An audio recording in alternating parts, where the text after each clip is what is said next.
አናስተልን መስፍን መሳይ እንዴት ነህ እንኳን አደረሰን አልተገናኘንም ለአመት በዓል አይደለም ሶስት በዓላቶችን እንግዲህ የኢትዮጵያንም ገና የፈረንጆችንም ገና የፈረንጆች አዲስ አመት ብዙ በዓላትን ሳንገናኝ ሌላው ቀርቶ በሚዲያ ብቻ ሳይሆን በግልም ሳንገናኝ ረጅም ጊዜ ሆኖናል እንዴት ሰነበትክ እንኳን አደረሰ እንኳን አብሮ አደረሰን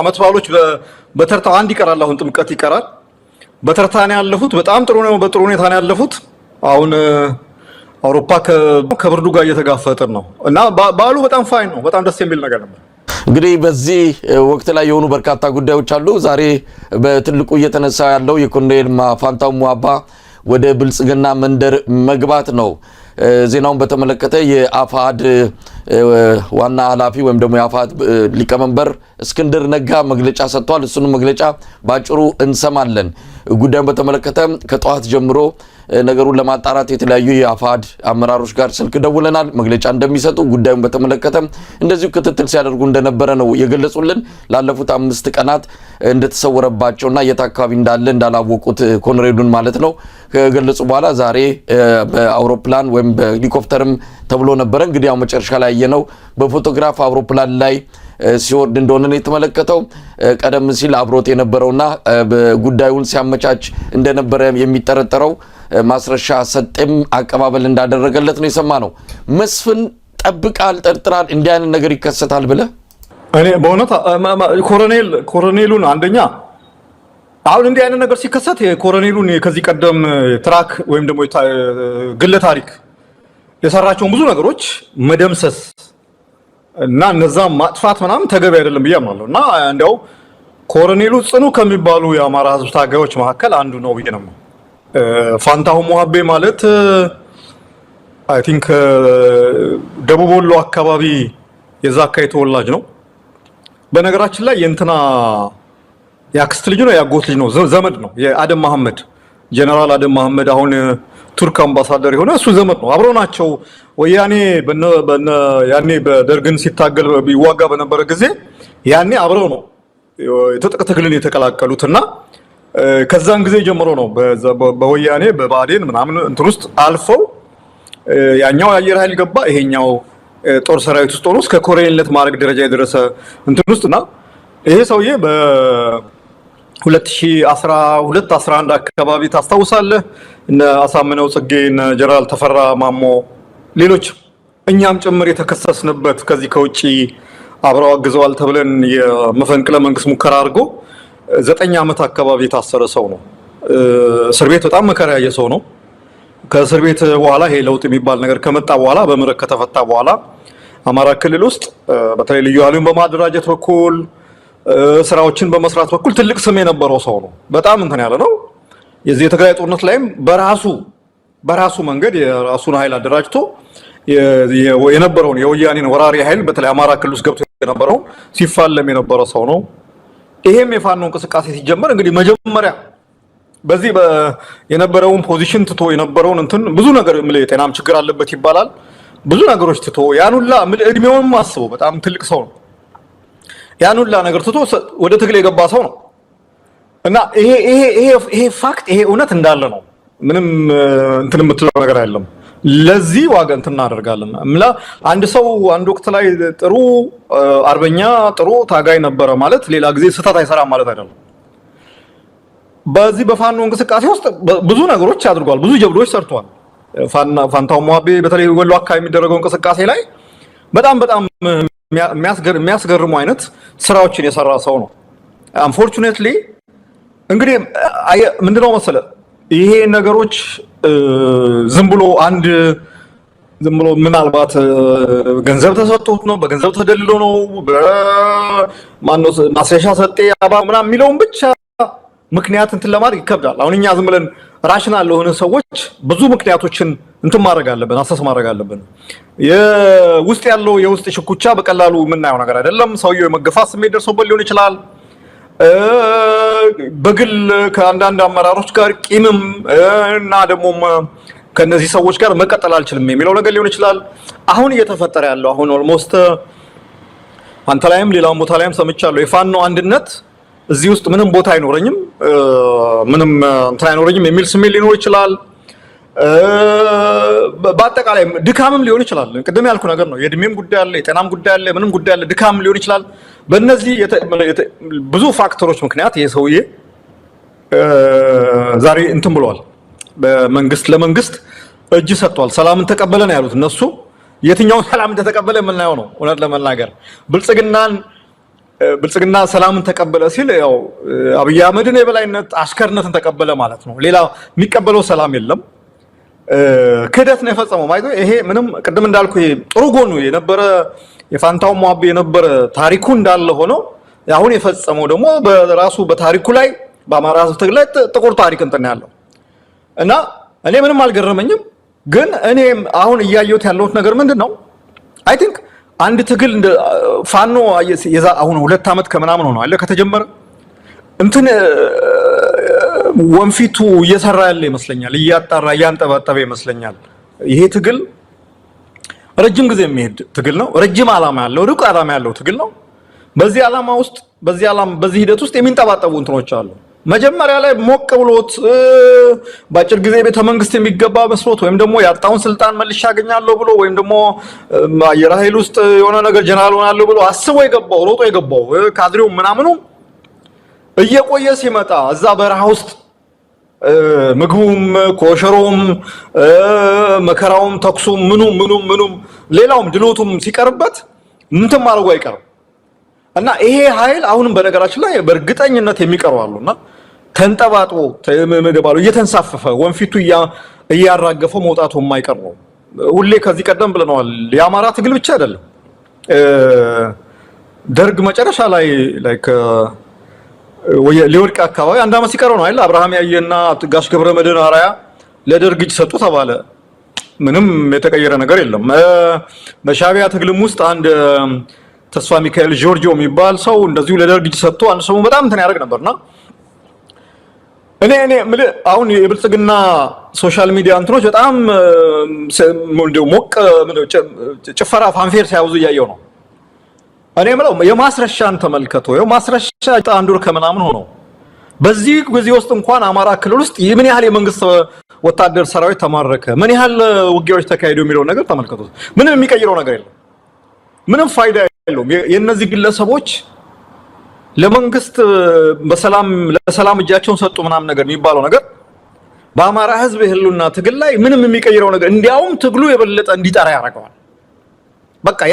በቃ በአቅምም ድክመት በአስተሳሰብም መበላሸት በሌላም ምክንያት ትግል ውስጥ ዝም ብለው ተሰግስገው አጋጣሚ እድል ምናምን ኦፖርቹኒስቶቹ አሁን እየተንጠባጠቡ እየወጡ ትግል ወደፊት ይቀር። እንግዲህ ምንድነው አንድ መዝሙር አለ በደርግ ጊዜ ነው ፈጣን ነው ባቡሩ ቆራጥ የሆናችሁ እንዳትሳፈሩ የሚባል ነገር እና በቃ እንትን ነው ሂደቱ እንደዛ ነው። እንደ ባቡር ነው።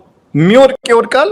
ተሳፍሮ ባቡሩ እስከ መጨረሻው እስከ መዳረሻው እስከሚሄድ ድረስ የሚሄደው ይሄዳል እና እኔ ያ ነው በዚህ ትግል ላይ የሚቀይረው ነገር የለም። እንዳልኩ ነው ይሄ የህዝብ ኮዝ ነው። መስፍን ብዙ በኋላበታለሁ ምናልባት የእስክንድር ነጋንም በጉዳዩ ላይ የሰጠውን በድምጽ ለሚዲያዎች ያሰራጨውን እሱን እናዳምጣለን። በነገራችን ላይ ጀነራል ተፈራ ማሞ የተናገረውን በዚህ አጋጣሚ ላስታውስና ከዚህ ቀደም ይሄ ከመሆኑ በፊት ማስረሻ ሰጤ እጁን ከሰጠ በኋላ የተናገረውን ነው። ጀነራሉ ትግሉ ሄዶ ሱሉልታ አዲስ አበባ ጫፍ ሲደርስም የሚከዳ አይጠፋም የሚል ነገር ተናግሯልና አዲስ ነገር አይደለም። አሁን አንተም ብለዋል።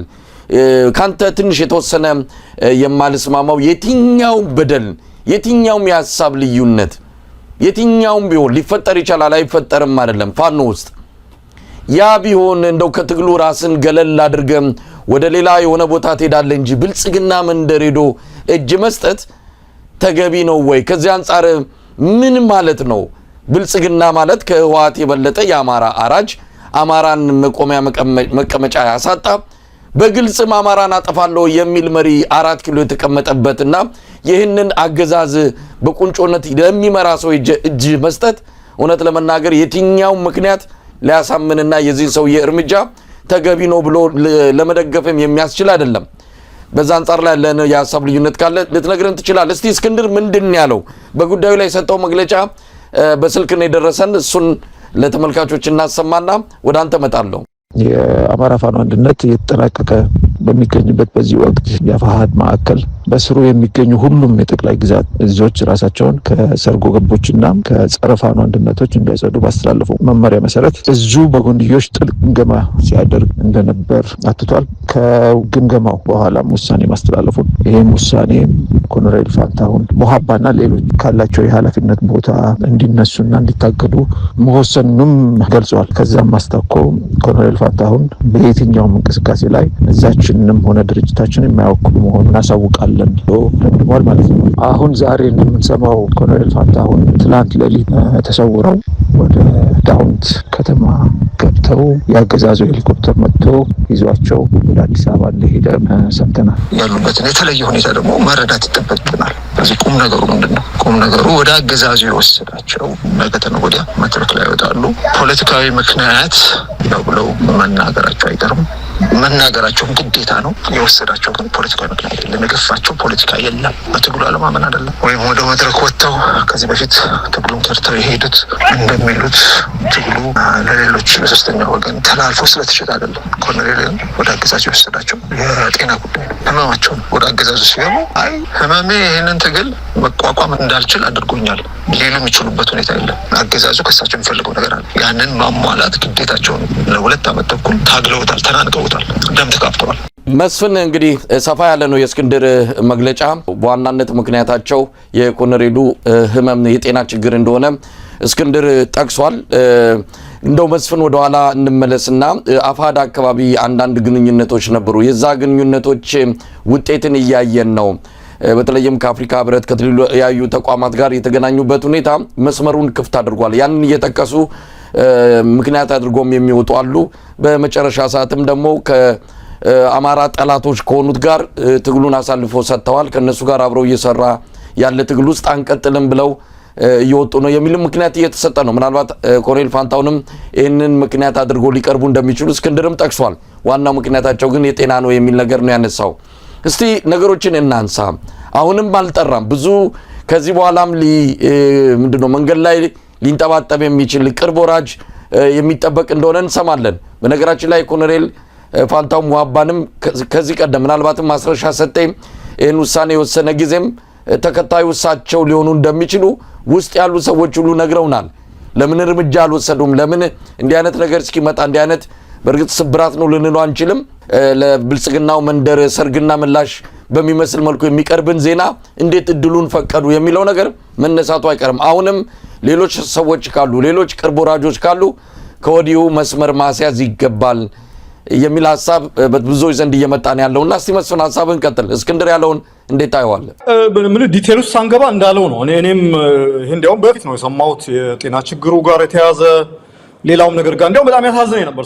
ሰውየው ኮሎኔሉ እዛ ውስጥ መቆየቱ በራሱ ማለት በጣም እንትን አደረግ ነበር። በቃ እንዲያውም ከነበሩት በእድሜም በዚህም ችግር ምክንያት ቅድም ያልኩ የጠቀስኳቸው ታሪካዊ ምክንያቶች ሰውየው የከፈላቸው መስዋዕትነቶች ምናምን በጣም እንትን ነበረኝና ግን ምን መሰለህ ቅድም ያልከው ነገር ነው። ሰዎች እንዴት አማራጭ ቢጠፋ እንዴት ብልጽግና ጋር ይገባል አልከው። በነገራችን ላይ ይሄ ትግል ሰዎች የሚያካሂዱት ትግል ነው። ሰዎች በጣም ብዙ ደካማ እንትኖች አሏቸው፣ ስስ ጎኖች፣ ስስ እንትኖች አሏቸው። ብዙ ነገሮች አሉ። አስተሳሰብ እንትን አለ። ነገሮችን አስልቶ በዚህ መንገድ ቢሄድ እንዲህ ነው የሚል ችግር ያለ፣ የእውቀት ችግር አለ፣ ችኮላ አለ፣ ጥቅም ለጥቅም መንገብገብ መቸኮል አለ፣ ከውስጥም ከውጭም ደግሞ ግፊት አለ። ዶንት ፎርጌት ዛት። ይሄን ባላንስ አድርገን ማየት አለብን። ከውጭ ያለው እንደ ማስረሻ አይነት እንትኖቹ አሁን ምንድነው መንግስት በትልልቅ ሆቴሎች እያዘዋወረ ነው የሚያሳርፈው። በአጃቢ ታጅቦ ነው የሚዞረው። በተወሰነ የመንግስት የሚዲያ እንትኖች በየጊዜው እንዲቀርብ ይደረጋል ምናምን። ያም በተወሰነ መልኩ የሚያጓጓቸው የሚያስመረቅናቸው ሰዎች አሉና ይሄ ነገር ሀፕን ሊያደርግ ይችላል። እኔ ግን እንዳልከው እኔ አሁን ከአንተ ጋርም አልቃረንም። ምክንያቱም እንዲህ ባለ ህዝባዊ ትግል ውስጥ ቢጠፋ አማራጭ ቢጠፋ ሶስተኛው መንገድ ትከተላለህ እንጂ ትግሉን ከርተ ወደ ጠላት እንትን ካምፕ መግባት የመጨረሻው እንትን ነው። ባይዘው ለትግሉ ላይ ትንሽ እንትን ሊያስከትል ይችላል። ትንሽ መንገጫገጭ ትንሽ የፐብሊሲቲ ኢሜጅ ሊያስከትል ይችላል። ግን ከዛ ውጪ ያንተን የታሪክህን የምናምን ይዞ የሚሄድ ነገር እንትን መስራት በጣም እንትን አድርጌ ነው። ምክንያቱም ስርዓቱ ዞሮ ያው ስርዓት ነው። በነገራችን ላይ እንኳን አሁን ዛሬ ከፋኖ ገብተው እጅ ለሰጡት ከነ እንደ ማስረሻ እንደ ፋንታው ሟቢያን ቀርቶ ለና አደም እኮ አልሆነም። በነገራችን ላይ አደም መሐመድን እንዴት አድርገው አሽቀንጥሮ እንደጣሉ ታውቃለህ። እነ ገዱ እነ ደመቀ መኮንን እንግዲህ ዋናዎቹ የዚህ ስርዓት ባለቤቶች ተብለው ከአብይ አህመድ እኩል እንትን ተብለው የተባሉ ብአዴን የአማራን ጥያቄ በሙሉ እንትን አድርገው ጠቅልለው በስጦታ እንትን ለአብይ ያበረከቱ ሰዎች ሳይቀር አሁን የት እንዳሉ የምናውቀው ነገር ነው። አይደለም አሁን እጅ ሰተህ ገብተህ ምናምን የአማራን ጥያቄ ማስመለስ አይደለም የራስህን ክብርና ህልውና እንኳን አታስከብርም። በነገራችን ላይ 10-20 ቀን ነው ማክሲማም ቢበዛ ይሄ አሁን ያለው ብልጽግና ለነዚህ ሰዎች የሚያሳየው ትሪትመንት ምንድነው የሚባለው እንክብካቤ ምናምን የሚዘልቀው 10-20 ቢበዛ 1 ወር ነው። ከዛ በኋላ የተለመደ ኖርማል ሰው ነው የሚያደርጋቸው። ምናልባት እስር ቤቶችም ሊከታቸው ይችላል። ምንድነው በኦሮሞ ክልል ውስጥ ጃልሰኒ የሚባለው እንትኖች እኮ በስምምነት እጃቸውን ሰጡ ተብሎ አሁን አንዳንዶቹ ወደ ካምፕ ገብተው በግዴታ የታሰሩ አሉ። አንዳንዶቹ በግድ ወታደር እንዲሆኑ የተደረጉ ያለበት ሁኔታ ነው ያለውና እንዳልኩ ነው አማራጭ የወሰዱት እርምጃ የሚደገፍ የሚወደስ አማራጭ አይደለም። እንዳልኩ በቃ አሰናብቱኝ እስክንድር ያለው ነገር ነው።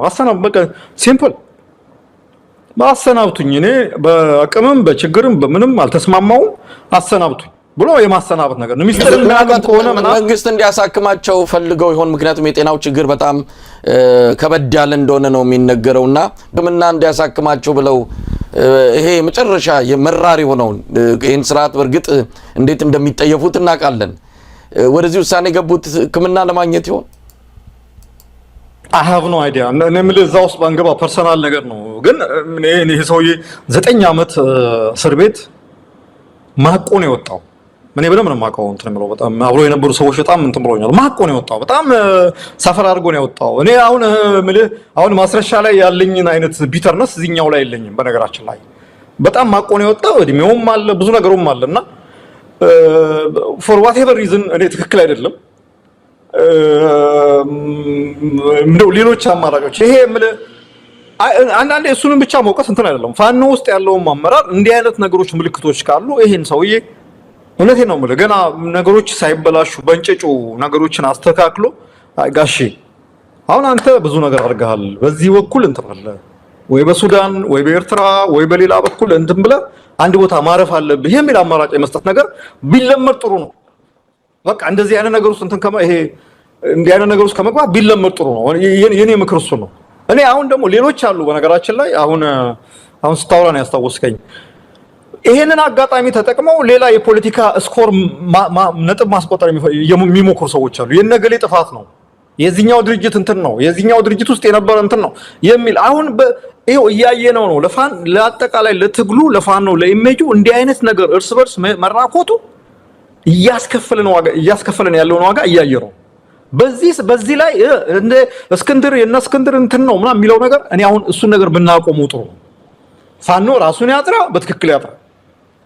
ችግር ያለበት ሰው እንትን የተባለ ካል በማስረጃ ነው። ታዲያ ይሄ እንደ እንትን ምንድነው ኢህአፓ ሲምባ ምንድነው የሆነ አንደኛው እኮ ኢህአፓ የፈረሰበት ምክንያት ውስጡ የነበረውን ቅራኔ በተለይ ከተማ ከምናምን ሰራዊት ሆነው የሄዱት ልጆች ምንም ነገር በቃ ገሌ ትንሽ ምንድነው ቀኝ ዘመም ምልክት አሳቀኝ ወደ ቀኝ ዘሟል፣ ገሌ ወደ ግራ ዘሟል ምናምን እያሉ ግማሾቹ ረሸኗቸው፣ ግማሾቹን አሰሯቸው። ያ ዲሞራላይዝ አደረገው ሰራዊቱ። ዲሞራላይዝ አደረገው። ኢህአፓ የሚባለው እንትን ተበተነ። ግማሹ ወደ አሜሪካ፣ ግማሹ ለህወሓት አድሮ እንትን አለ፣ ግማሹ ለደርግ እጅ ሰጠ ማለት። እንዲህ አይነት ነገር እንዳይመጣ የውስጥ እንትኑን የውስጥ አሰራሩን ማስተካከል ያስፈልጋል። ይሄ ከውጭ ሆነው ፖለቲካሊ ስኮር ለማድረግ አሉ አሁን ሰዎች እስክንድርን በዚህ አጋጣሚ እስክንድርን ለመምታት ወይ ዘመነን ለመምታት ወይም ደግሞ የሆነ አፋባሃን ነው ስማቸው ራሱ ይጠፋኛል ሁለቱ ይምጣጣብኛልና አፋ ምናምን የሚባሉት ብቻ በአፋ ነው የሚጀምሩት። እነሱን እንትን ለማድረግ ኖት ነሰሰ በዚህ ሰዓት ይሄ የሚያስፈልግበት እንትን አለ። ዋናው ተደመረም ተቀነሰም እነዚህ ሰዎች ወጡም እጃቸውን ሰጡም ተቀነሱም የአማራ ህዝብ ትግል አይቆምም።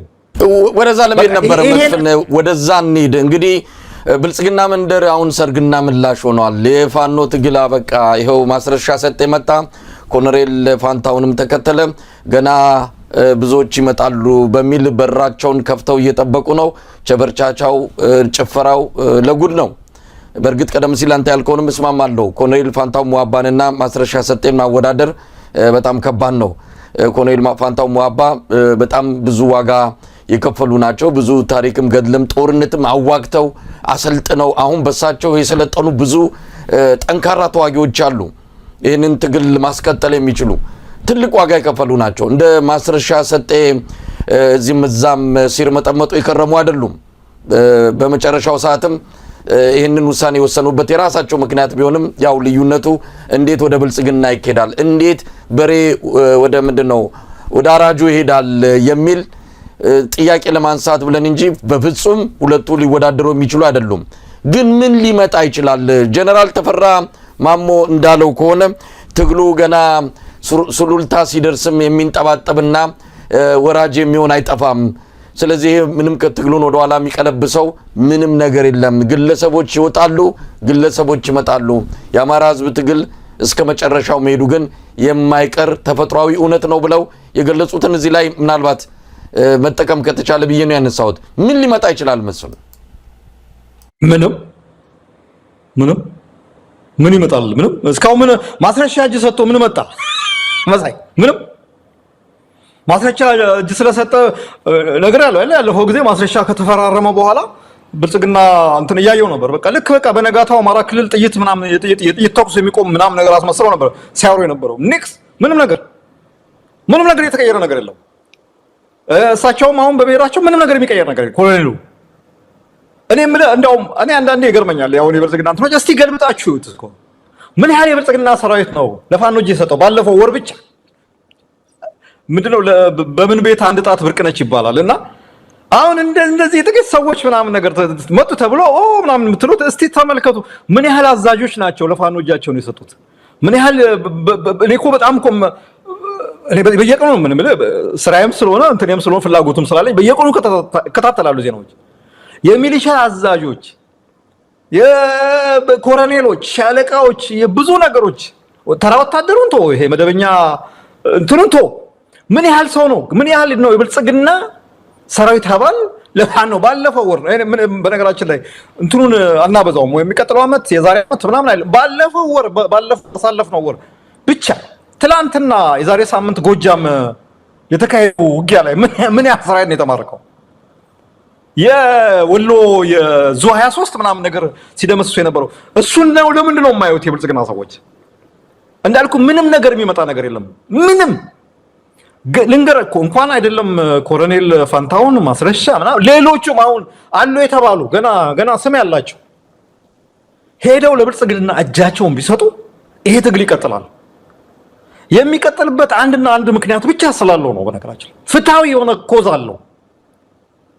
ይሄ የብልጽግና አገዛዝ የአማራን ህዝብ ካላጠፋ፣ ቅስሙን ካልሰበረ፣ ማህበራዊ እረፍት ካልነሳ የማይቀጥል ስርዓት ስለሆነ ብዙ ሺህ ብሶተኞችን ይፈጥራል። እንዴ ስማ፣ ሌላውን ተው እኮ በየሳምንቱ የፋኖ የሰራዊት ግንባታ እንትን ሪፖርቶች ስትሰማ ይገርማል። በቃ ሰልጥኖ የሚወጣው ከካምፕ ሰልጥኖ የሚወጣው የሰራዊት ብዛት ገና ፍሬሽ አዲስ ትኩስ ኃይል እንደሆነ ነው የሚያሳየው። ገና ነው። አማራ ህዝብ በጣም ከፍተኛ ቁጥር ያለው ህዝብ ነው። የብልጽግና ስርዓቱ ራሱ የሚፈጥረው እንትን የሚለው ነገር እንዲያይቆም ነው የሚያደርገው። የሰው መስጠት፣ የሰዎች መንሸራተት አንድ ምንም ነገር እንትን አይደለም። እኔ ይሄን በጣም እርግጠኛ ሆኜ የምናገረው እሱ ነው። ግን ይሄ ምንድነው አጋጣሚው መሰለ፣ ጊዜ በራሱ በነገራችን ላይ ነው ሚዛን ነው አይደል? ጊዜ ሚዛን ነው። ጊዜ ወንፊት ነው። አንድ ጊዜ እኛ ትግል ላይ በነበርን ጊዜ አንድ ሰው ከኛ ጋር በጣም ጠንካራ የነበረ ሰው ነው፣ አባል ነበረ። በኋላ የደህንነት ሰራተኛው ነው ተገኘ እና በቃ በጣም ብዙ ነገር ስብሰባ ተቀምጠን ስናወራ ነው እና እንትን ስንል አንድ በጣም ትልቅ ሴትዮ ናቸው ተነሱና ልጆች ያው እንዴ ይሄ እኮ ትግል ነው አሉ። አንድ ሰው እዚህኛ ድርጅት ሲመጣ ፎርም ሲሞላ ኤክስሬ አንስተን ልብዳለው ምን አቋም እንደ ልናቀ የምንችልበት ምክንያት እንትን የለም፣ ዘዴ የለም። አንድ ሰውን ዝም ብለህ አይተህ እገሌ አቋሙ እንዲህ ነው፣ መልኩ እንዲህ ነው፣ እገሌ በዚህ በሆነ ጊዜ ሊከዳኝ ይችላል ብለህ በትግል ሂደት ላይ እንትላት። ግን በጊዜ ሂደት የሆነ ጊዜዎች ባለፉ ቁጥር ያ ሰውዬ ሪሊ እንትን እያለ የራሱ እየጠራ ነገሩ ትግሉ ራሱ ለዚህ ነው ትግል ወንፊት ነው የምልህ። ስትንቀሳቀስ እንቅስቃሴ ስታደርግ የሚንጠባጠበው ወንፊት እኮ ስታንቀሳቀሰው ነው። ይሄ ምንድነው ኮረኮንቹን ከምናምኑ እየለየ እንትን የሚያደርገው ማለት። ይሄ ትግል እንደዛ ነው። እያነጠረ እያወጣ እየነጠሩ የሚወጡት ይሄዳሉ። በጣም ምን ችግር አለው እኮ በጣም እንትን አለ፣ ብዙ እኮ እንትን አለ የሚነጥሩ ገና እኮ እንትን አለ። በሚዲያውም ውስጥ አሉ ገና ሊሄዱ የሚችሉ እጅ ለመስጠት እንትን የሚሉ የሚገለባበጡ አሉ። አሁን ትላንት ኢህአዴግ ነበሩ፣ ከትላንት ወዲያ ግንቦት ሰባት ነበሩ፣ ዛሬ ባልደራስ ነበሩ፣ ከነገ ወዲያ ደግሞ ብልጽግና የሚሆኑ ምንም ነገር እንትን የሌላቸው ሰዎች አሉ። ቅድም ያልኩ ነገር ነው እኮ ይሄ ሰዎች እዚህ ትግል ውስጥ ያሉ ሰዎች ደግሞ ድክመቶች አሉባቸው፣ ደካማ ባህሪዎች አሉባቸው። ምን በመጽሐፍ ቅዱስ ስንማር የሰው ልጅ ለኃጢአት ፕሮን ነው የተጋለጠው። በቃ ተፈጥሮ ለኃጢአት እንትን ያለ ነገር ነው። ለዚህ ነው ሁሉ ጊዜ ትምህርት ንስሐ ምናምን ጸልጓል የሚባለው ማለት እንጂ ተፈጥሯችን ፕሮን ነው። ያንዳንዱ ደግሞ በጣም ደካማ ነው። በትንሽ ነገር እንደው ግልብጥ ሲል እንደው ሰው ምን ይለኛልም አይደል። እንደውም አንዳንዴ ሰው እኔ አሁን በጣም ኤክስፒሪየንስ ልምዱ ስላለኝ አልደነቅም በነገራችን ላይ ምንም it's just a process ሂደቱ ነው። በቃ ሂደቱ ነው ይሄን ነገር ያሳየን። ይቀጥላል እና እኔ ምንም እንትን ውስጥ እንትን መግባት የለብንም። ፕሮፓጋንዳውን በአጸፋ ፕሮፓጋንዳ የፋንታው ሙአቤ እጅ መስጠትን ዜና ለማድረግ ሲሞክሩ ያለፈው ሳምንት ጎጃም የተንጋጋውን ሰራዊት ፎቶ አምጣና አሳያቸው። ይሄ ነው እኮ አንዳንዴ ፋኖ በደንብ ኦርጋናይዝ የሆነ የሚዲያ እንትን ቢኖረው በጣም ሊሰራ የሚችል ብዙ ነገር ነበር። ስንት እጅ የሰጠ ኮሎኔል አለ፣ ስንት እጅ የሰጠ የሚሊሻ አዛዥ፣ ስንት የሰራ የዞን አስተዳዳሪ አለ። እሱን እኮ ብናወጣ ብልጽግና እኮ የለም እኮ ገለባ ብቻውን ቀርቷል እኮ ራቁቱን ቀርቷል እኮ። እና እንዳልኩ ነው ምንም ናቲንግ። አንድ ወር አለፈው ማስረሻ በኢጋድ እና በምናም በአፍሪካ ህብረት አማላጅነት ነው አስተባባሪነት እጅ ሰጠ ተብሎ በቃ የተኩስ አቁም ደግሞ ተኩስ አቁም ተብሎ እኮ ተኩስ ላይ ምን ማስረሻ ገና ወረቀቱን እየፈረመ ያለ ስንት ቦታ ውጊያ ነበር።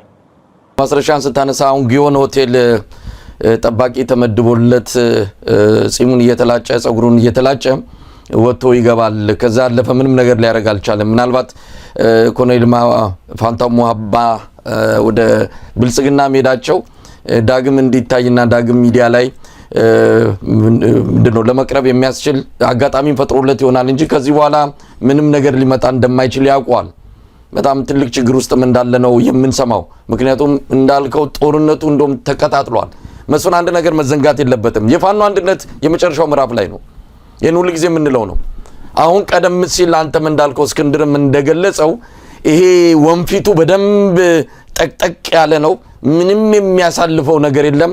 ከሃዲን ይሄ ምንድነው መንገድ ላይ ተንጠባጥቦ የሚቀርን አላማ የሌለውን ቆራጥ ያለውን በሙሉ እያንጓለለ የሚያራግፍ ወንፊት መጥቷል።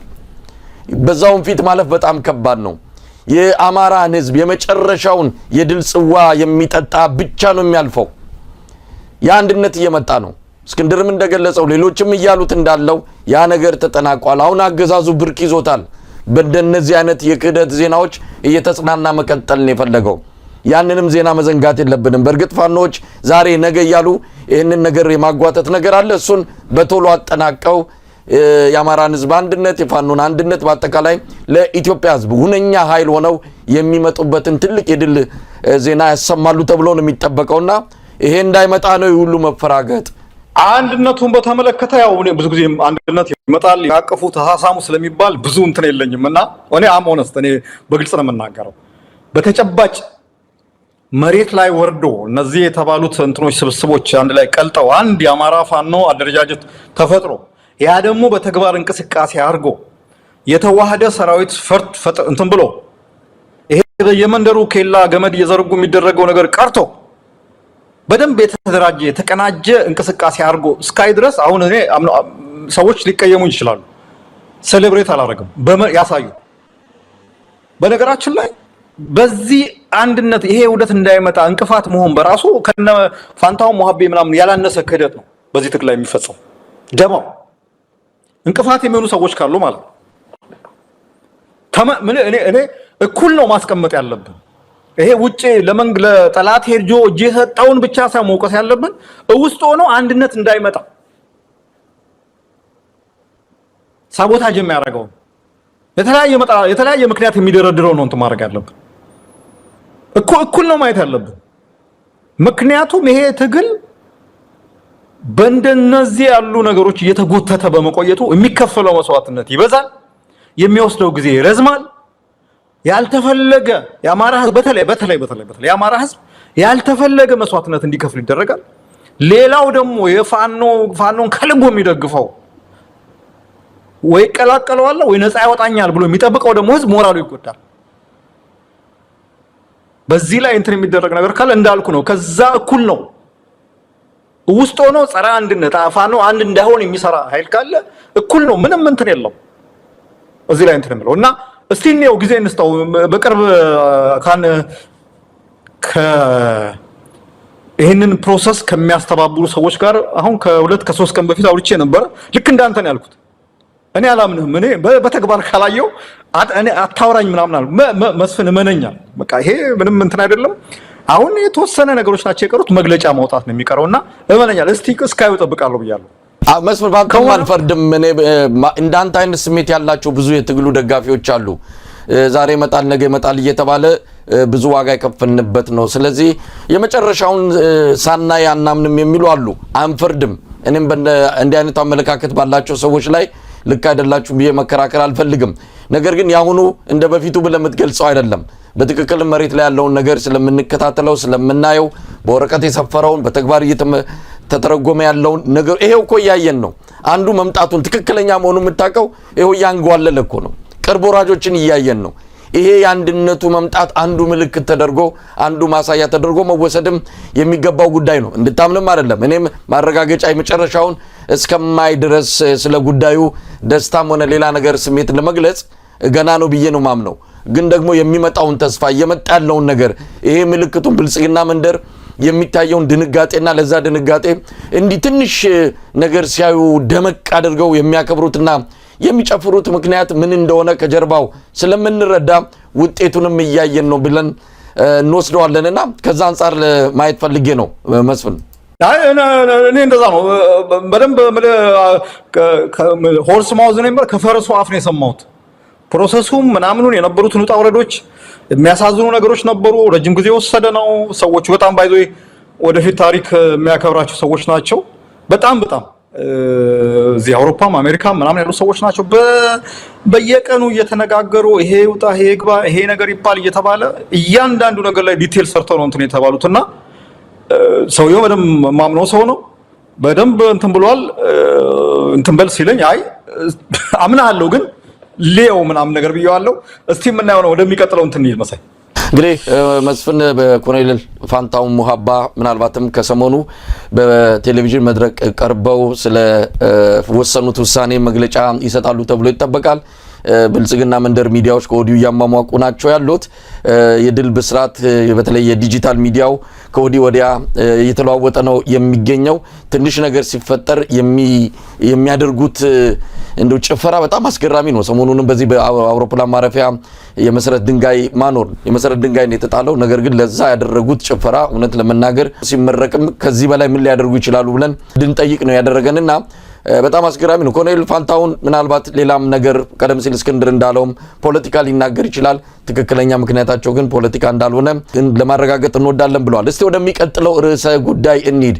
አብይ አህመድ ተደናግጧል። እውነት ለመናገር በተለይ በሚወስዳቸው እርምጃዎች ሰሞኑን ወደ ጅቡቲ ባለስልጣናቱን ሰብስቦ ነው ይዘው ሄደው አስገራሚ ፎቶዎችንም አይተናል። 4 ባለስልጣናት በአንድ ሶፋ ላይ ተቀምጠው እንዲህ አይነት እውነት ለመናገር ኩስምና የሚባለው ከዚህ በላይ ምን አለ ብለን እንድጠይቅም ያደርጋል።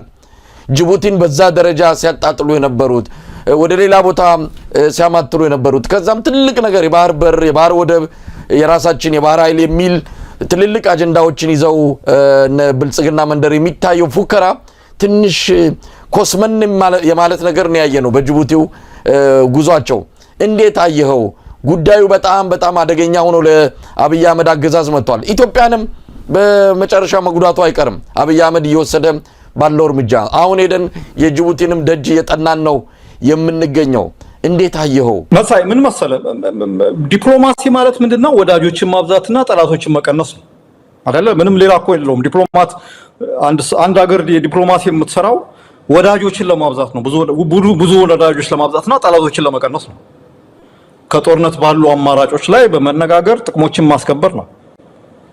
ላለፉት 50 60 70 100 ዓመታት ጨምር ማለት የኢትዮጵያ ዲፕሎማሲ ባላንስድ ይሄ በጣም የተመጣጠነ ባላንስድ ፎረን ፖሊሲ ነበር ሲከተል የነበረው። በደርግ ጊዜ ትንሽ እንትን ብሎ ነው ወደ ምስራቁ ያደላ ነበር፣ ግን ቢያንስ በተቻለ መጠን በአካባቢው ላይ ባላንስድ ለመሆን ሞክሮ ነበር። እና ደግሞ ዲፕሎማሲው በጣም ዳይናሚክ ነው። በጣም የነገሮችን ተለዋዋጭነት ያየ እንትን የሚሄድ ነበር። በኢትዮጵያ ዘመናዊ ታሪክ የተከበሩ ዲፕሎማቶች ማለት ነው የአፍሪካ የዲፕሎማቲክ አባት የሚባሉ ከተማ ይፍሩ እና አቶ አክሊሉ ሀብተወልድ ሌሎች በጣም ትልልቅ ዲፕሎማቶች እና አምባሳደር ቆንጂት ምናምን ሌሎች ያላት ሀገር ነች። እና ዲፕሎማሲ በባለሙያዎቹ ሲሰራ አንድ ሀገር ይጠቀማል። ብዙ ወዳጆች ይኖሩታል፣ ትንሽ ጠላቶቹ ይቀንሳሉ ማለት ነው። የአብይ አህመድ ዲፕሎማሲ ጠላትን ማብዛት ወዳጅን መቀነስ ነው በባጭሩ ስናስቀምጠው ማለት በቃ በኢትዮጵያ ባለፉት 7-8 ዓመታት ይሄ ሬክለስ ምንም ነገር ምንም ያልተጠና በዚህ ጋር ተብሎ በጣም ያልተጠና የዲፕሎማሲ ስቴፖች እርምጃዎችን በመውሰድ ኢትዮጵያ የተገለለች የተወገዘች በነገራችን ላይ የሩቅ አይደለም እኮ አሁን እኮ አስቸጋሪው ነገር ጎረቤቶቻችን እንዴት ነው የሚያዩን ነው በጣም አደገኛ ነገር ማለት ነው። እንግዲህ አስበው ጅቡቲ የምትባለው ሀገር ለኢትዮጵያ ቫይታል ማለት ነው። ኢትዮጵያ የምትባለው ሀገር ብዙ ነገር የምትተነፍስበት አዶን እንዴት ነው የምገልጸው መተንፈሻዋ ማለት ነው በሆነ መንገዱ ኢኮኖሚ። ጅቡቲ አሁን እያሳየች ያለችው ባህሪ ሌላ ነገር አይደለም፣ የኢትዮጵያ ዲፕሎማሲን ውድቀት የሚያሳይ ነው። የዚህ ደግሞ መነሻ አብይ አህመድ የዚህ የሶማሊላንድ ስምምነት ብለው ሌላውም የትግራይ ጦርነት ጊዜ ወሰዳቸው እርምጃዎች ነው የሱ የዲፕሎማቲክ እንትሮች የተሳሳቱ ስሌቶች ናቸው፣ ሚስካልኩሌሽን ናቸው። የሶማሊላንዱ የቀድሞ ፕሬዝዳንት የሰጠውን ኢንተርቪው አይታል።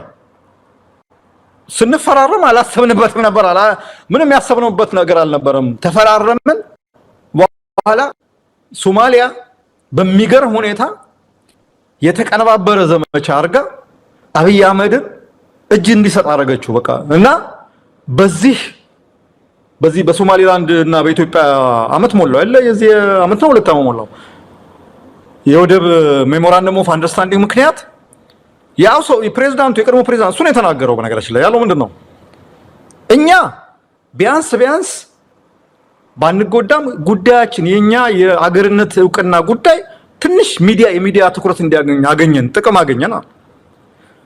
ኢትዮጵያ ተሸነፈች በዲፕሎማቲክ እንትን፣ ሶማሊያ አሸነፈች። ይሄ እውነታው ነው።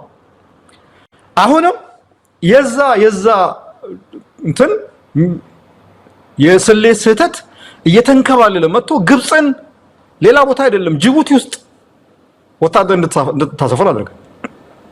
ግብፅ ማለት አንደኛ ኢኮኖሚዋ ተጨማሪ ወደብ የሚያስፈልገው ሀገር አይደለችም። በቂ ወደብ ያላት ሀገር ነች።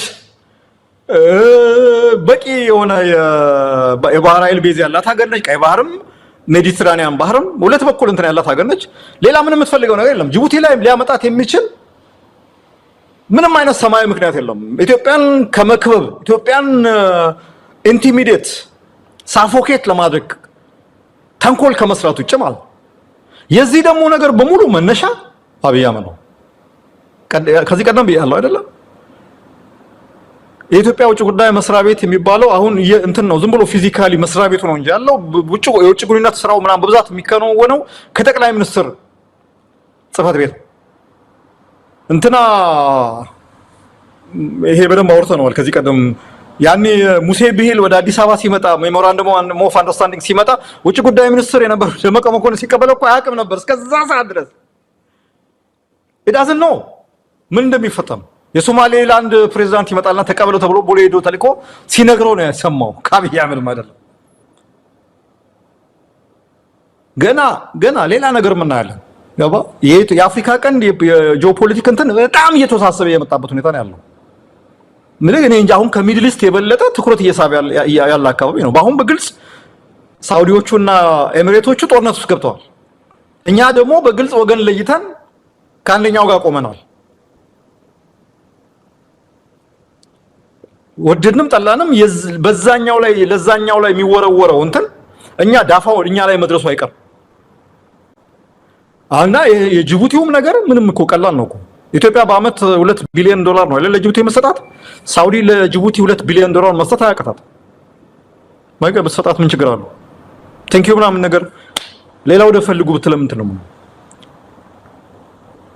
በጣም ጨቅላ የሆነ በጣም ባይዞ ኢማቹር የሆነ እንትን ነው ይሄ የውጭ ግንኙነት የዲፕሎማሲውን ስራ ከዚህ ሰውዬ እጅ አውጥተው ባለሙያዎች እንዲመሩት ባለሙያዎች እንዲያደርጉት የማድረጉ ነገር ቢታሰብበት ጥሩ ነው አረፈደም ወይ ነው መስል አሁን ከዚህ በኋላ ማቃናት ይቻላል ወይ አብይ አህመድ የገባባቸው አብዛኞቹ እንደዚህ አይነት ውሳኔዎችና እርምጃዎች ላይቀለበሱ ኢትዮጵያን ሰብረው የሚያልፉ ናቸው ተብሎ በጣም ስጋት ላይ ነው ያሉት ለምሳሌ አሁን ከሳውዲ አረቢያ ጋር በተያዘ በተለይም የአብይ አህመድ አገዛዝ ቅጥረኛ ሆኖ ለተባበሩት አረብ ኤሚሬትስ ጉዳይ አስፈጻሚ ሆኖ በየቦታው የገባበት ሁኔታ በጣም ከፍተኛ ዋጋ ሊያስከፍለን የሚችልበት ሁኔታ ውስጥ ገብተናል ለምሳሌ የሱዳኑን ጉዳይ አሶሳ አምጥቶታል ጦርነቱን በአሁን ሰዓት ኢትዮጵያ በዚህ ጦርነት ውስጥ እጇ ሙሉ በሙሉ የሚገባበት ጦርነቱም የኢትዮጵያን በር የሚያንኳኳበት ጊዜ በጣም በቅርብ እንደሚሆን ይገመታል ዛሬ እንደሰማነው ከሆነ የተባበሩት አረብ ኤሚሬትስ ሶማሊያ የሚገኙ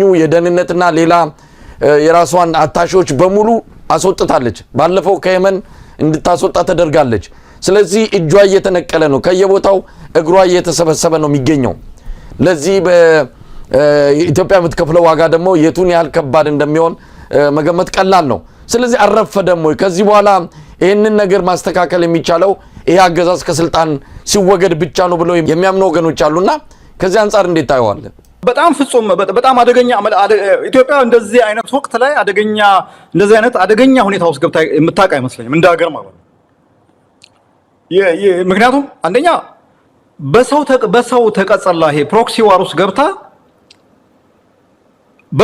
በማገባት እንትን በፕሮክሲ ዋር ውስጥ ገብታ ሪስክ እየወሰደች ያለችበት ሁኔታ ነው ያለው የተባበሩት አረብ ኤሚሬቶች ሁኔታዎችን አይተው ካላዋጣቸው ንቅል አድርገው ነው የሚወጡት እንኳን እነሱ አሜሪካኖቹ አላይ ምናምን የሚባል ነገር የለም ያውይቷል ጦርነቱ ብዙ ወጪ የሚያስወጣቸው ከሆነ ጦርነቱ ዲፕሎማቲካሊ ብዙ ዋጋ የሚያስከፍላቸው ከሆነ ጦርነቱ ኢሜጃቸውን የሚያበላሽ ከሆነ እንትን የሚላቸው ከሆነ እርግፍ አድርገው ጥለውት ሊወጡ ይችላሉ ያን ጊዜ አንተ ነህ ብቻ ነው የምትቀረው ሌላው ያኛው በተቃራኒ በኩል ያለው ደግሞ የሳውዲ የግብጽ የምናምን ጥምረት አንተ ላይ ነው የሚዘምተው ማለት እና በጣም አደገኛ እንትን ነው በአፍሪካ ቀንድ ቀይ ባህር በኢንዲያን ኦሽን አካባቢ ሳውዲ አረቢያ በጣም ትልቅ ሀገር ነው በአለም ላይ በመሳሪያ ግዢ አንደኛው እሱ ነው ታውቃለህ መሳሪያ በመግዛት ሳውዲ አረቢያን የሚያክል ሀገር የለም በአመት የሆነ ለአሜሪካ 90 ቢሊዮን ምናምን ይገርመኛል ራሱ ብሩ ራሱ ይገርመኛል ምን አይነት መሳሪያ ምናምን እንደሚገዙ ማለት እና በጣም ትልቅ ጃይንት የሆነ ጦርነት ያላቸው የመሳሪያ ብዛት በጣም እንትን ነው አሁን ደግሞ እልህ ተጋብተዋል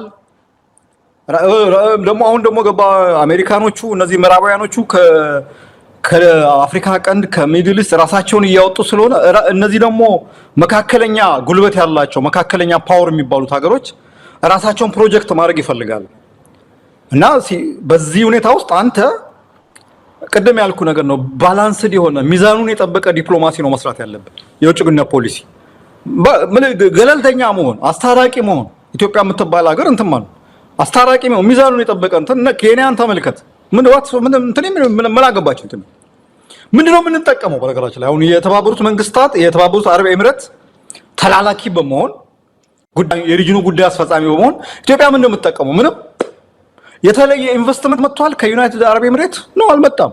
የተወሰኑ የጦር መሳሪያዎች ሰጥተውናል። የተወሰነ ሪዞርት የት ነው ቆቃ አካባቢ ገዝቷል ይባላል። ፕሮባብሊ ለአብይ አህመድ ለሚስቱ ለምናም በግላቸው የሆነ ነገሮች ሸልመዋል ወይም እዛ ዱባይ አፓርትመንት ሰጥተው ሊሆን ይችላል። ግን ይሄ ነው የሚባል የተለየ ቀጥተኛ የሆነ ልማት ወይም ቀጥተኛ እርዳታ ምናምን የምትለው ነገር ብዙ ነገር የለም እና እኔ በጣም አደገኛ ነው። በተለይ ደግሞ ጅቡቲ ላይ ያለው ነገር የግብጽ እርምጃ በጣም አስጊ ነው። ያለፈው አመት ሶማሊያ ውስጥ እንድትገባ አደረገ። አሁን ደግሞ ጅቡቲ እንዲሁም አሰብ፣ ሱዳን በዚህ በኩል በሱዳን አለች። ምንድነው እንዴት ነው ነገሩ ምናምን ነገር የምትለው ኢትስ ኖት ኖርማል እኮ ይሄ ኖርማል አይደለም። እና ይሄ በጣም እኔ ሰው በቸልታ የሚያየው ነገር አይደለም። ይሄ ጨቅላ የሆነ ምንም ነገር ከሶስት ከአራት እንትን ስቴፕ በላይ አርቆ ማሰብ አይችልም መሪ አገሪቷን ይዟት መቀመቅ ውስጥ እየከተተ ነው ያለው። እንግዲህ መስፍን ከዲፕሎማሲው አንፃር ብዙ እርምጃዎችን ወስዷል፣ እየወሰደም ነው። ዋጋ ወይም ደግሞ ተጽዕኖ አሁን ነው ተራ በተራ እየመጣ የሚገኘው።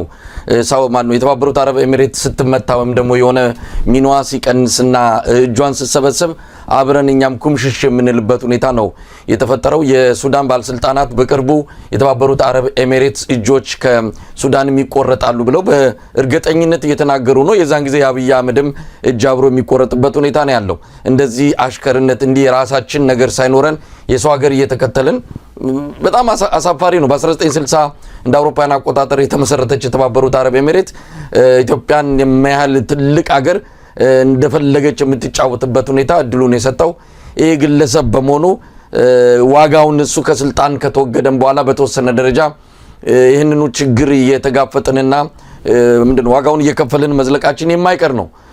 መስፍን እስቲ ወደ አገር ውስጥ ሌሎች ጉዳዮች ልምጣ። አስደንጋጭ መረጃም ሰምተናል። ከ80 በመቶ በላይ የሚሆን የመካከለኛና አነስተኛ የንግድ ድርጅቶች ፍቃዳቸው መሰረዙን ወይም መነጠቁን የሚገልጽ ዜና ሪፖርተር ይዞ ወጥቶ መነጋገሪያ ሆኗል። በጣም ብዙ የኢኮኖሚ ባለሙያዎች ጉዳዩን በተመለከተ የጻፉትንም እየተመለከትን ነው። አስደንጋጭ ነው ያሉት። እንዴት አየው? ምንድነው ወደዚህ እርምጃ የተወሰደው?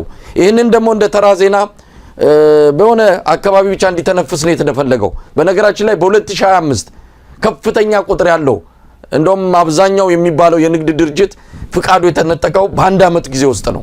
ይሄ ተንከባሎ የመጣም አይደለም። ምንድነው የተፈጠረው? ምን ማአት መጣብን? እውነት ለመናገር ኢኮኖሚው አይሲ ውስጥ ነው ያለው። ኢንተንሲቭ ኬር ምናምን የሚባለው ኖ ሲሪየስ ኢትዮጵያ ኢኮኖሚ ከዚህ ቀደም ሁሌ ስንለው የነበረው ነገር ነው። የኢትዮጵያ ኢኮኖሚ አሁን የለም። እንዴት ኢኮኖሚ አለ ማለት ይቻላል?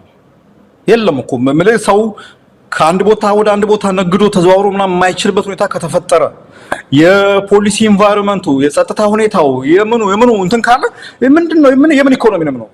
እኔ ልንገርህ፣ እኔ እዚህ ያለሁበት ሀገር ኔዘርላንድ በየአመቱ በየ6 ወሩ እንትን ያወጣሉ እና ይሄን ያህል አዳዲስ መዝገባዎች ተካሄዱ፣ ይሄን ያህል እንትኖች ላይሰንሶች የንግድ እንትኖች ተከፈቱ። እንደ ትልቅ የኢኮኖሚ እንትን እመርታ እድገት አድርገው ነው የሚያምሩት።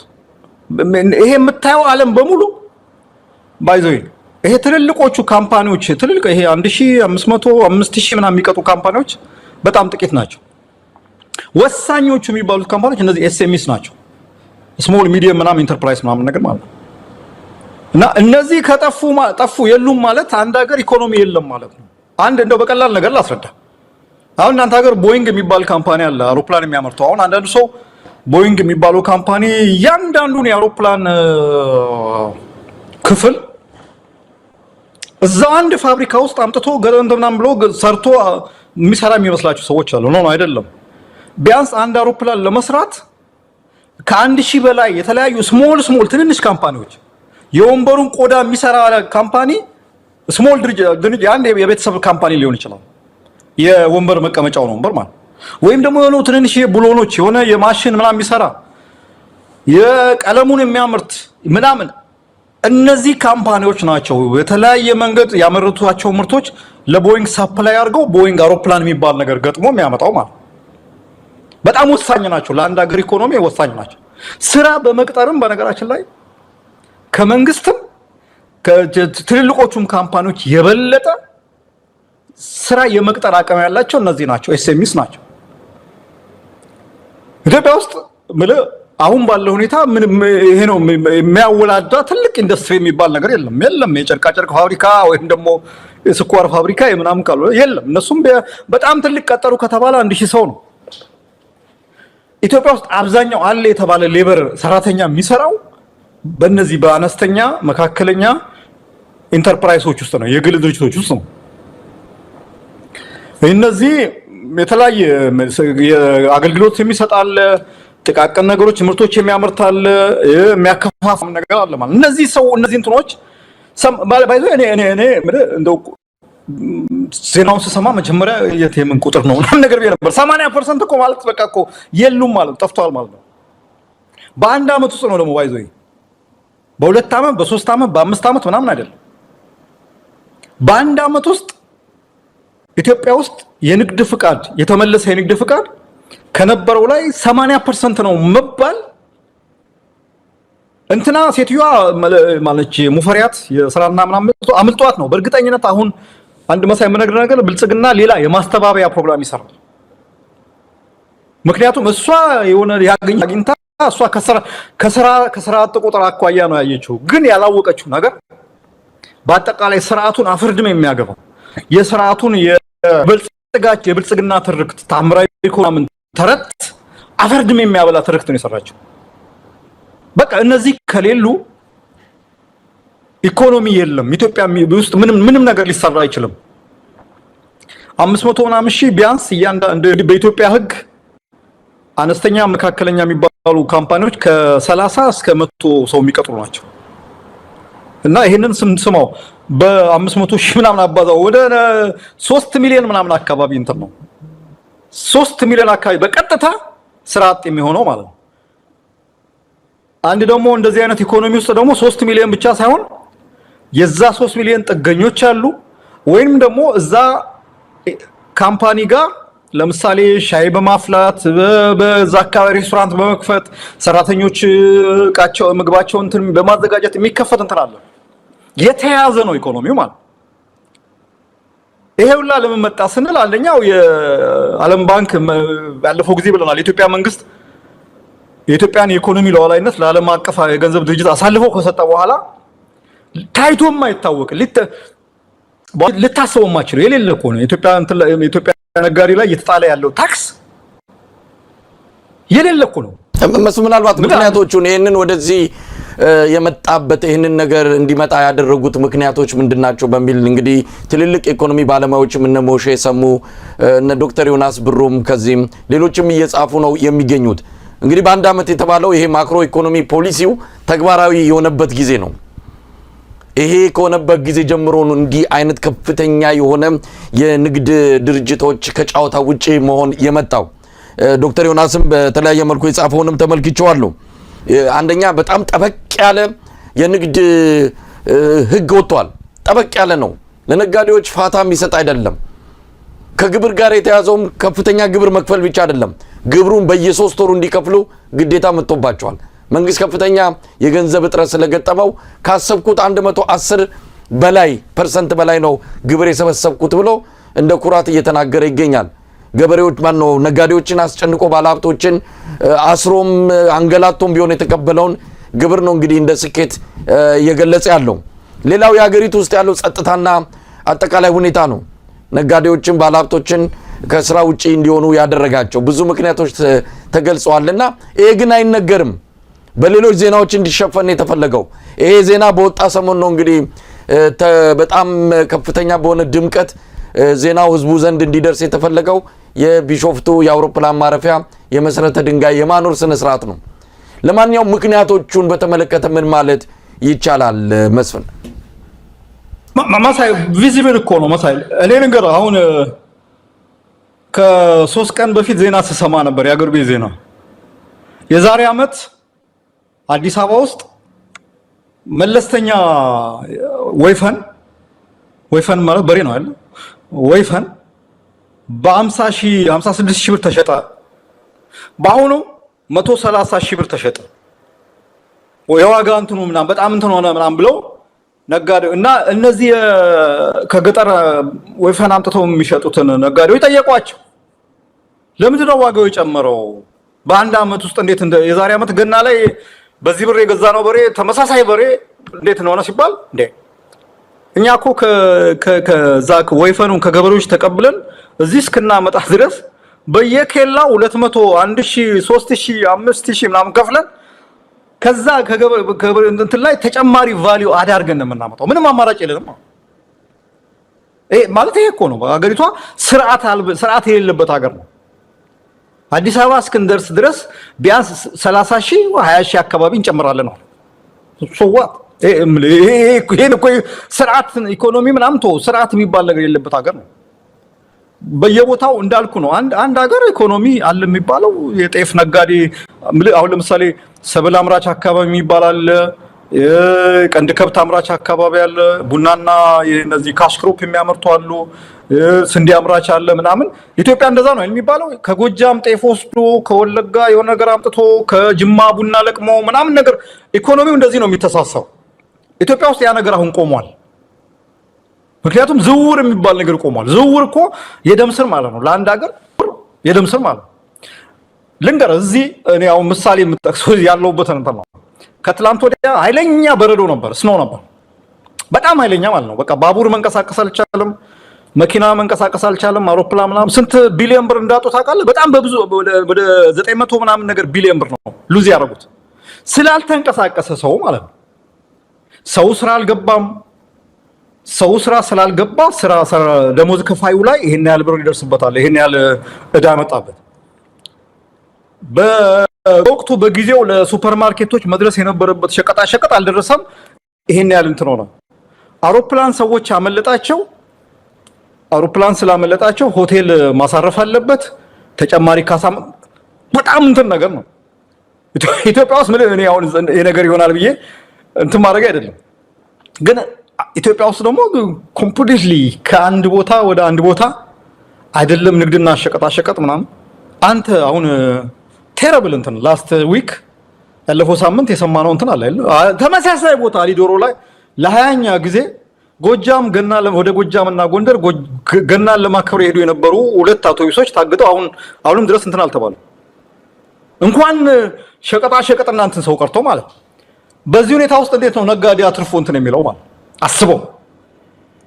ስለዚህ አንተ ንግድ ከሌለ ስራ ከሌለ ላይሰንሱን ይዘህ ታቀፈ ወይም ደግሞ ግድግዳ ላይ ሰቅለኸው በፍሬም አድርገኸው ነጋዴ ነኝ ብለህ ዲግሪ ሲሆን ነው ግድግዳ ላይ ሰቅለኸው ይኸው ተመልከቱ ዲግሪ ይዣለሁ ምናምን ብለህ ለሰው የምታሳየው። የንግድ ፍቃድ ግብር መክፈል አለብህ፣ መልሰን ማድረግ አለብህ። ስለዚህ ነጋዴው ያለው አማራጭ የንግድ ፍቃዱን መመለስ ነው።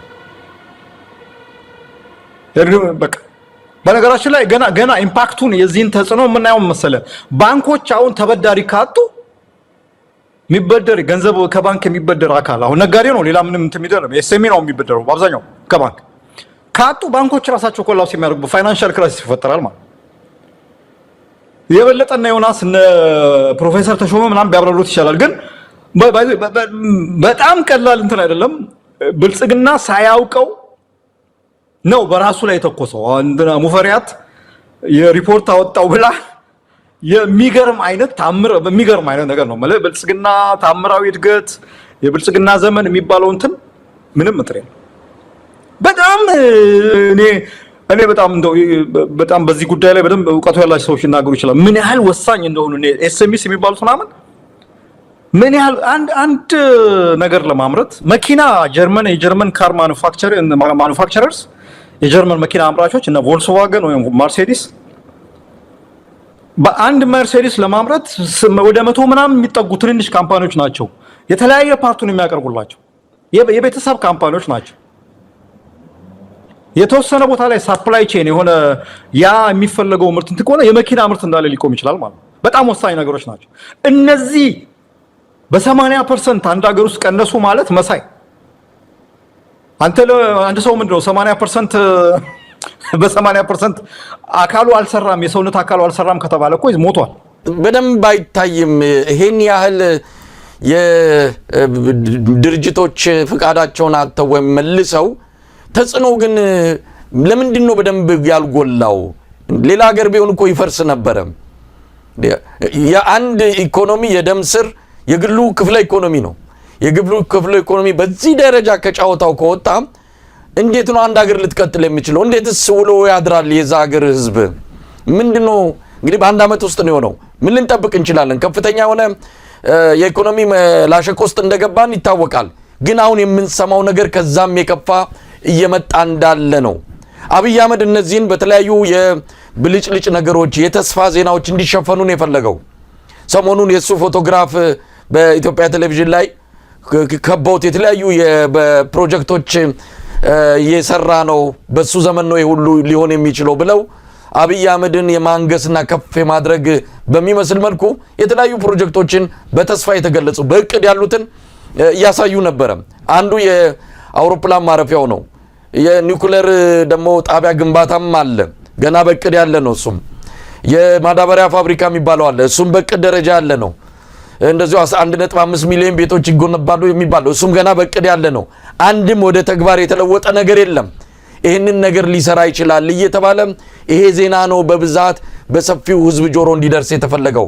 በየቀኑም ያገዛዙ ሚዲያዎች ትኩረታቸው የአብይ አህመድ ህልምና ተስፋ እነዚህ ናቸው። ሀገሪቱ ልትለወጥ ነው፣ ጸጥ ብላችሁ ምንም ተቃውሞ ሳታሰሙ መኖር ብቻ ነው ከናንተ የሚጠበቀው አይነትም ይመስላል።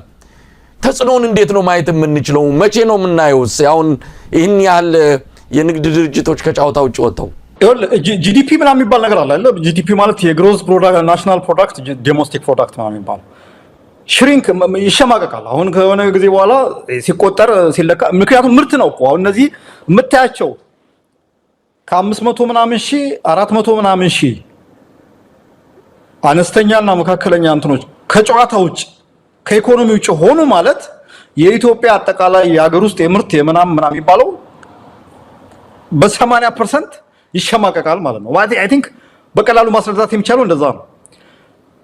ቀደም ያልኩ ነው የሥራ አጥነቱ ሁኔታ፣ በተለይ የባንኮች የፋይናንስ ቀውሱ ምክንያት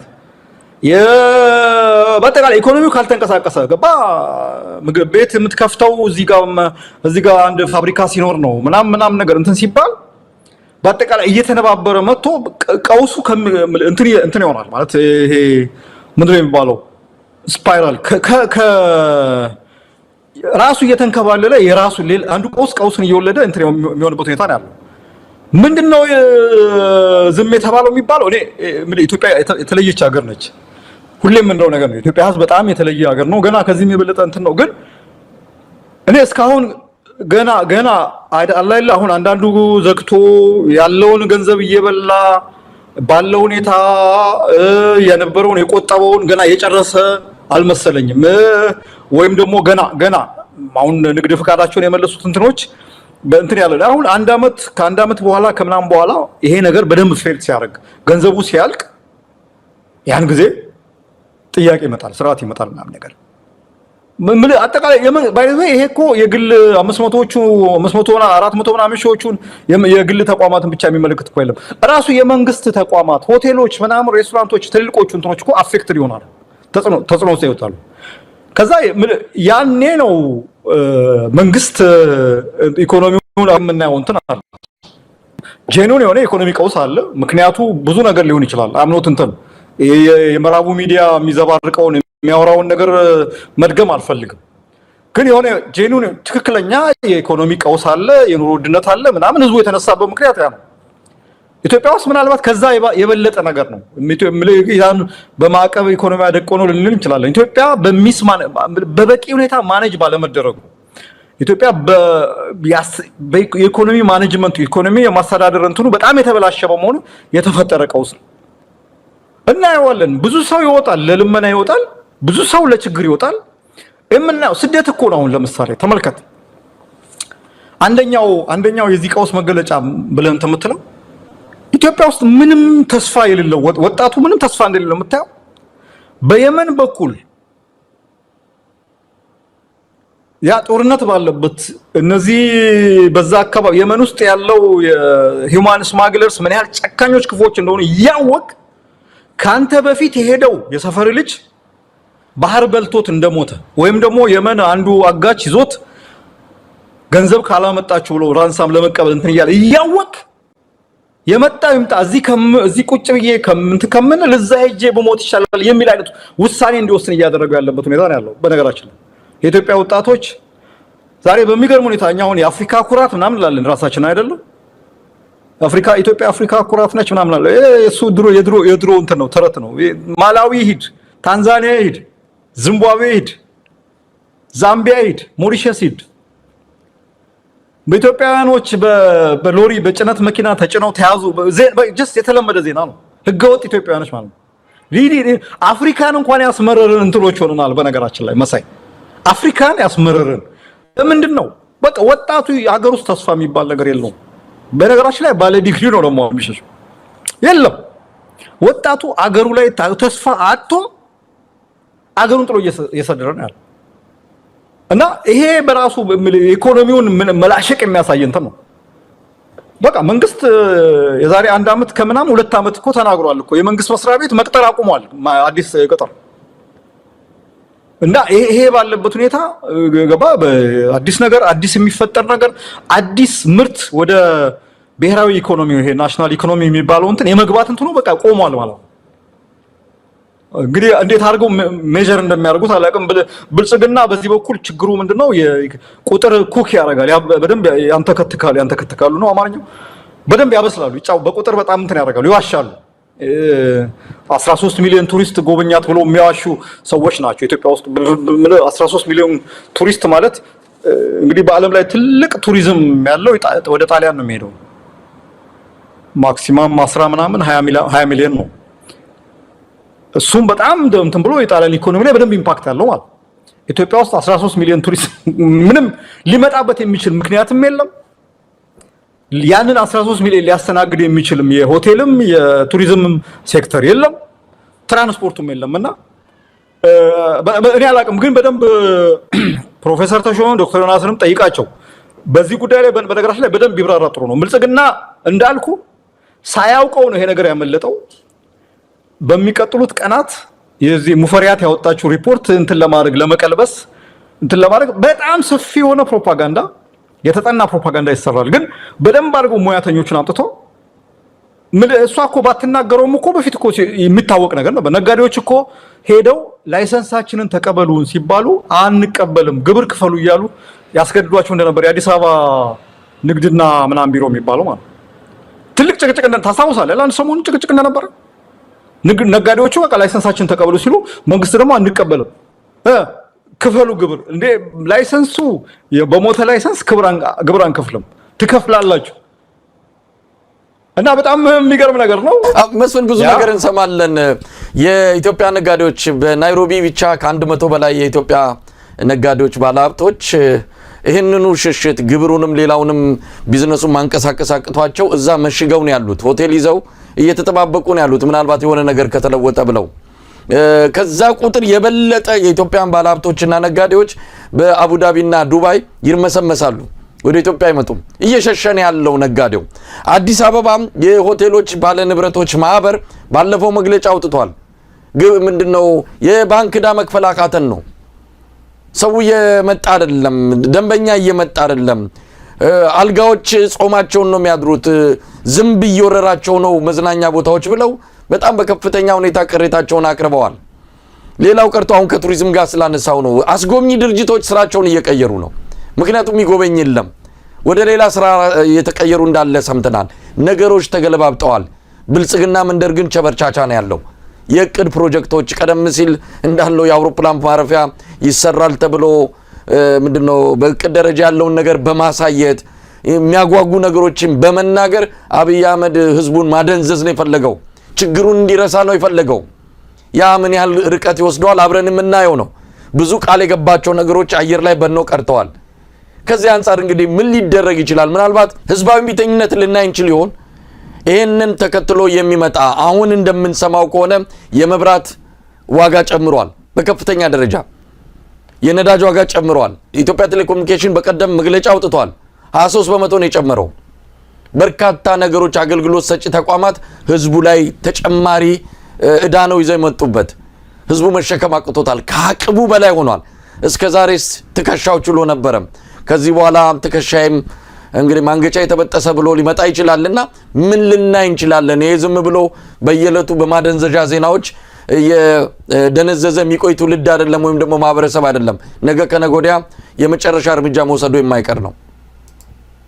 ኖ መሳይ ይሄ እኮ እንትን ማድረግ ብዙ መረጋጋት እኮ አይጠይቅም እኮ እንደዚህ አይነት ነገሮች ሲከሰቱ እኔ ሁሌ የምለው ነገር ነው። ይሄ ነገር ሌላ ቦታ ሀፕን ቢከሰት ማለት ነው ኢራን ወይም ደግሞ ኬንያ ወይም ቢከሰት በቃ ገና ድሮ ነበር አመጽ ተካሂዶ ወይ መንግስት ተቀይሮ ወይ ደግሞ መንግስት ፖሊሲውን ቀይሮ ምናየው ነበር ማለት ነው። የኛ የተለየ ህዝብ ስለሆነ ትንሽ አሁን ነው እንግዲህ ምን እንደው መጠናት አለበት። በነገራችን ላይ የሆነ ሃይማኖቱ ይሁን ወይም ይሄ አንዳንዴ ጾሙ ምናምንም ሳይረዳን የቀየረ ነው አይመስልም። ይሄ ችሎ መኖሩ አንዳንዴ በእንትኑ የቁጠባ ባህል እኔ ኢትዮጵያ ውስጥ ወይ ይኖር እኔ ያለ አይመስለኝ። ለምሳሌ እንዲህ አይነት ነገሮች ችግሮች በጣም ሲበዙ እኮ ሴቪንግ ካልቸር ካለው ያን ሴቭ ያደረገውን ነገር ቀስ እያደረገ እየበላ እንትን እያደረገ ግን ከባድ ነው። ይሄ ለሶሻል ሚዲያ እንትኖች ለሶሻል ሳይንስ ትንበያ በጣም አስቸጋሪ እንትን ነው። ግን ይሄ ለአንድ ማህበራዊ መነሳሳት እንቢተኝነት በቂ ምክንያት የሚባለው እንትን ያለፈው የዛሬ ዓመት ምናምን አካባቢ ነው መሰለኝ። አሁን አይደለም። አሁን እኮ እንትኑ አልፎ መስመሩን አልፎ በት ሄዷል። የዛሬ ዓመት የዛሬ ምናምን አካባቢ ኢትዮጵያ ውስጥ ማህበራዊ መነሳሳት የህዝብ እንቢተኝነት መነሳት ነበረበት። ሌሎች ሀገሮች ልክ እንደሚነሳው ማለት ግን ምን መሰለ አንዳንዴ ፕሮፌሰር መስፍን ይላል ምን ይላል መሰለ ኢትዮጵያ ምን አይነት ባህሪ ያለው በጣም እንትን ላይ በጣም ዝም ይልና የሆነ አንድ ወቅት ላይ ባልታሰበ ሰዓት ላይ ሲፈነዳ መጥፎ አይነት አነሳስ። እንግዲህ መስፍን ወደ መጨረሻው እንሂድ ካለን ጊዜ አንፃር ሌሎች ርዕሶችን በስፋት ለማንሳት አልቻልንም። የሰቲት ሁመራ ወልቃይት ያለው አስተዳደር ሁለት ድርጅቶችን ከአካባቢው ለቀው እንዲወጡ ትዕዛዝ አስተላልፈዋል። ሁለቱ ድርጅቶች ለምን ይህንን እንዳደረጉ ምን ሲሰሩ እንደነበረ በመጥቀስ ነው የወልቃይት ሰቲት ሁመራ ዞን ባለስልጣናት በአስቸኳይ እንዲወጡ ያደረገው። ዜናው በቀላሉ የሚታይ አይደለም። እዛ አካባቢ ያለው አንዳንድ ፍጥጫዎችን በተመለከተ እነዚህ ድርጅቶች እጃቸው ያለበትም ሁኔታ እየተጠቀሰ ይገኛልና እንዴት አየው ዜናውን? ሁለቱ ድርጅቶች በእርግጥም ከዚህ በፊት በኢትዮጵያ በነበረው የትግል ታሪክ ውስጥ እጃቸውን እያስገቡ ለሚደግፉት አካል ከስለላ ጀምሮ መረጃ ሲሰጡ የነበሩ ጦር መሳሪያ እንዲገባ የተለያዩ ዘዴዎችን ሲጠቀሙ የነበሩ መሆናቸው ታሪካቸው ይናገራል። ዛሬም እነዚህ ድርጅቶች እዛ አካባቢ የሆነ ነገር እየሰሩ እንዳለ ባለስልጣናቱ ደርሰውበት ነው በአስቸኳይ አካባቢውን ለቀው እንዲወጡ ያደረጉት። መስፍን ማለት ይቻላል አይ ከመዘግየቱ በስተቀር ትክክለኛ እርምጃ ነው ነው ምንም እንትን የለም። መሳይ ዘገየ እንጂ ትክክለኛ እርምጃ ነው። በነገራችን ላይ ይሄ ኖርዌጂያን ሬፊጂ ካውንስል የሚባለው እንደው ሰው ምናልባት ካረሳው የዚህ የኢትዮጵያ የሰሜኑ ጦርነት ጊዜ እንዴት አይነት የተቀነባበረ ፕሮፓጋንዳ ሲያሰራጭ እንደነበረ ሁላችንም የምናስታውሰው ነው። አስታውሳለሁ ይሄ ድርጅት የኖርዌጂያን ሬፊጂ ካውንስል የሚባለው ትግራይ የሚገኙ የኤርትራ ስደተኞች ከካምፓቸው በኤርትራ መንግስትና በኢትዮጵያ መንግስት ታግተው ይሄን ያለው ምናምን ሪፖርት ብሎ አውጥቶ ከዛ በኋላ ማን አለ ማስረጃ አምጣ ሲባል ድራሽ የጠፋበት ጊዜ የነበረው ነው ይሄ ድርጅት። ይሄም አሁን ኢንተርናሽናል ሜዲካል ኮርፕስ የሚባለው እንትን በኢትዮጵያ ፖለቲካ ውስጥ በነገራችን ላይ ገና ከሰማንያዎቹ ጊዜ ጀምሮ በሰብአዊ እርዳታ ስም ገብተው ብዙ ስራ ሲሰሩ የነበሩ ድርጅቶች ናቸው። የኖርዌጂያን ሬፊጂ ካውንስል እንትኑ ሊቀመንበሩ ጃን ኤንግላንድ ይባላል። የኖርዌይ ውጭ ጉዳይ ሚኒስትር የነበረ ሰውዬ ነው።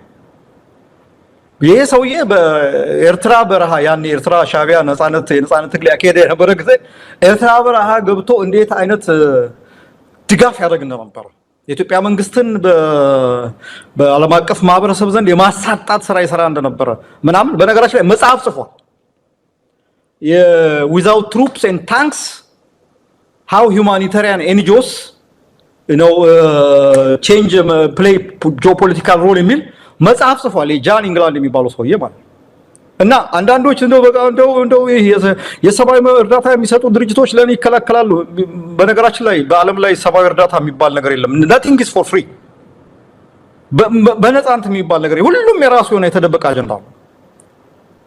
በጣም የተደበቀ አጀንዳ አለው። በእነዚህ ድርጅቶች በደንብ አድርገው የነዚህ ምዕራባውያኖቹ ተጽዕኖ መፍጠሪያ መረጃ መሰብሰቢያ የመረጃ እንትማያ መሰብሰቢያ አካላት ናቸው፣ መሳሪያዎች ናቸው።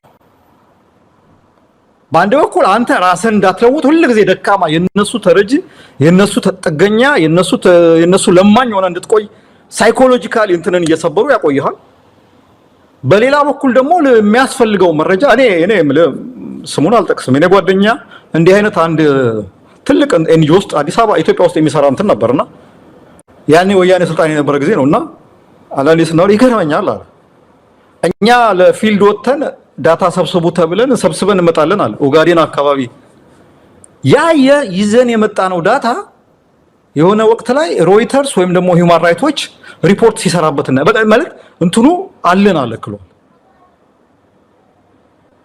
እና የሚሰሩ ስራ በነገራችን ላይ በጣም የተወሳሰበ ነገር ነው። ዝም ብለን እንደው ነጭ እግዚአብሔር እጁን ታጥቦ የሰራው ነው የሚል ተሳሳተ እንትን ውስጥ መግባት የለብንም። በነገራችን ላይ አሁን አንዳንድ ሰዎች ላይስማሙ ይችላሉ። ግን ኢሳያስ ኤርትራ ለምንድን ነው አንድ የምዕራብ ሀገር ኤንጂኦ ምናምን አጠገቤ ጫፌ እንዳይደርስ ላይ ዘጋችሁ ለምን ይመስላል? በኤርትራ ኢሳያስ በትግሉ ጊዜ ያቀዋል እነዚህ ኤንጂኦዎች ያግዟቸው እንደነበረ እንዴት ከነሱ ጋር ሆነው ይሰሩ እንደነበረ ያቀዋል። ይሰራ ነበር፣ አብሮ ይሰራቸው ነበር፣ ተባባሪዎች ነበሩ። ዛሬ ዩኤስኤድ ምናምን ጌል ስሚዝ ምናምን እኮ ያኔ በጋዜጠኛ ስም በሰብአዊ እርዳታ ሰጪ ስም ገብተው ናቅፋም ደደቢትም ከወያኔና ከሻዕቢያ መሪዎች ጋር ምን ይሰሩ እንደነበረ ያውቃል። ስልጣን ከያዘ በኋላ ይሄ ተንኮላቸው ተመልሶ አገር እንዳበላሽ እንትን ስላደረገ እንዳደርሱ ብሎ በሩን ዘጋ። ትክክለኛ እርምጃ እኮ በነገራችን በቃ በሩን ሲዘጋባቸው አሁን ሚዲያው ምንድነው የሚለው every ኤርትራ is a closed country the north korea of africa ምናምን ስም ሰጠው። ምክንያቱም እንትን አሳጣቸው። ኢትዮጵያ እኮ ለእነሱ እንትን ነች። በቃ ኤኒ ታይም በቃ እኔ ማንም መጥቶ የፈለገውን ዳታ ሰብስቦ የፈለገውን ውሸት ተናግሮ የፈለገውን ነገር አድርጎ የሚሄድባት ሀገር ነች ኢትዮጵያ። ኬንያማ ዝም ብሎ እንትና ገነታቸው እና ይሄ ወልቃይት እንትን የወሰደው እንትን ትክክለኛ ነው። እንዲያውም ከመዘግየቱ በስተቀር ሌሎችም ካሉ እንትን ማድረግ ነው የሚያስፈልገው። መስፍን ጥያቄው የሚነሳው ምንድነው? አንደኛ የገለጹት አለ ከሰባዊ ተግባራታቸው ባፈነገጠ መልኩ ፖለቲካዊ ወገንተኝነት ያላቸውን እንቅስቃሴዎች ሲያደርጉ ተደርሶባቸዋል ነው። ተደጋጋሚ ማሳሰቢያ ቢሰጣቸውም ከድርጊታቸው ሊቆጠቡ ባለመቻላቸው የሚል ነገር ነው።